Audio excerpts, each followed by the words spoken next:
Here's a question for you. When are you at your best? And then if I asked you, when do other people think you're at your best?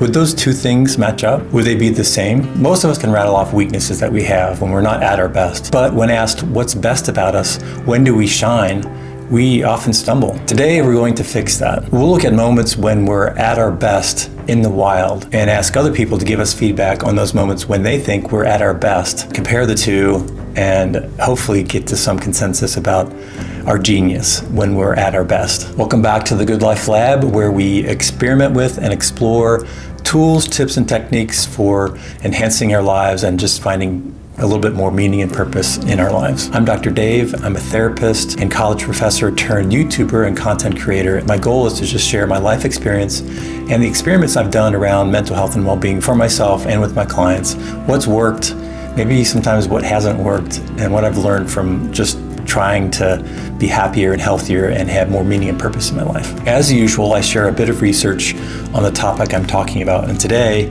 we're continuing our Compass theme, our series around moving from languishing and lost to a good gay life. We're actually on the second day of the P, which stands for Powers and Personal Strengths. To get into the research, let me refer to a couple things that I've come across recently. In positive psychology, which is the field I work within, there's an exercise called the Reflected Best Self exercise. It's based on one simple but powerful insight. We learn best who we are through relationships. When you ask others to describe you at your best, times when they've seen you energized, alive, and deeply engaged, you get to see yourself through their eyes. And their perspective can show you things that perhaps you've overlooked, that you've missed about yourself. Studies have shown that this process of getting feedback from other people and getting input on when you're at your best increases confidence, clarity, and even motivation. Why is that? Because our brains are wired to internalize social feedback. When someone mirrors our strengths back to us, it activates the same neural reward systems that light up during moments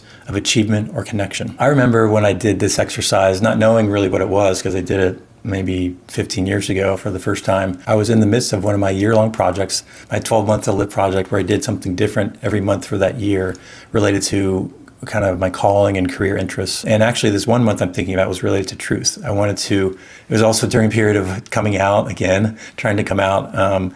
And this month was about truth, telling myself the truth, telling other people my truth, but also getting truth back from other people. So I remember I went across the country and filmed this process, and you can see some of that in my documentary on 12 Months to Live. And I just asked some friends for feedback, what they knew about me, what they knew to be true about me. So one thing I remember somebody saying was that I'm naturally curious and I like to listen to people. I care about people. Another person said I have this adventurous spirit and I like to go on journeys with people, and both in terms of a physical, like hiking journey, and also an emotional, personal journey with them. And another person said that because of my listening ability, I could go to places that he could never go to with people. He didn't have this natural ability to listen and be curious about people. At first, I didn't think this was anything new or novel, the things that people were saying about me. I knew those were my strengths. I thought, that's just who I am. But that's the point. What's natural to you is your genius, but you often overlook it because it's just common knowledge to you. And those reflections from other people also helped me see that my strengths weren't just in my skills, they were in my presence, my curiosity, my sense of compassion and care for other people. Those were a part of who I was, not just the skills I developed. And those exact traits gave birth to the Good Life Lab, the creativity, the compassion,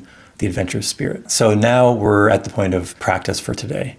And it comes in 3 steps. So the first step is to reach out to at least 3 people, more if you can, that people in your life that you feel like could support you, a family member, a friend, colleague, and ask them a simple question: when have you seen me at my best? Or maybe ask the question, what do I do that seems most natural to me and impactful when I'm at my best? You can text them, call them. It'd be great if you could have a conversation with them and take notes. If not in the moment, you want to be sure to listen, but also capture what they're saying. I've actually recorded conversations with people, so I've have that as a record. Find some way to keep track of what they're saying to you and take notes on that. Number 2, in terms of practical application for today, I want you to track your own moments. So throughout your week, start noting themes when you feel fully alive, when you feel focused or joyful, moments that you're in flow perhaps, and you maybe later on realize, oh wow, I lost track of time.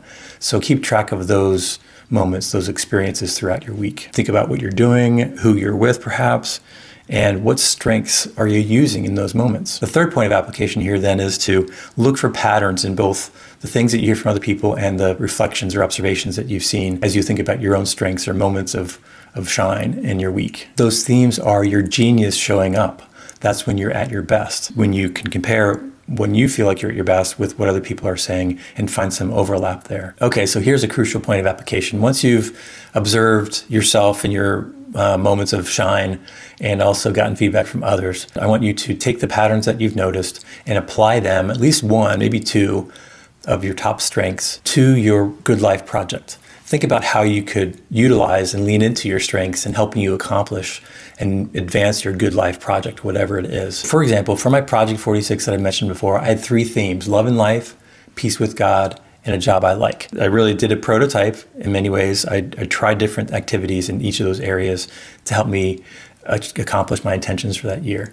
But also within that, I used my strength of creativity to come up with a mini project within that bigger project, and which was, I called it The Girl Who Couldn't Laugh. I took my recorder and went around to people I had come across that stood out to me about my project, which was about happiness and finding a fulfilling life. And I interviewed them, and I kept track of those interviews. And then at the end of it, I created an audio story around that experience. And so that helped me reinforce my project for the year in a creative way. What would that look like for you and your project? How could you use your top strength or two to reinforce and advance your project in some way? If you've followed along so far, my series, you should be in the midst of prototyping a 30-day kind of experiment about your project. So I want you to think about how you can support your 30-day prototype with the top strength that you have. All right, so as we close for day 10, here's the truth I want to remind you of. Sometimes the people around us can see our brilliance before we can. When you invite others to share feedback with you about your strengths, you're not fishing for compliments. You're building clarity and connection. Tomorrow, as we move into the A in the Compass series, which stands for Allies and Tribe and Accountability, we'll talk about how building a tribe and finding allies can reinforce our project even more. So that's what's coming up for tomorrow. Until then, go find your people, ask your question, and get ready to see yourself through new eyes. And please don't forget to subscribe and also join the waitlist, the Gay Men's Group Coaching waitlist, to walk through the series and boost your mental health and well-being with other gay men. So look for that waitlist link in the description below, and I will see you tomorrow. Hopefully have a great rest of your day.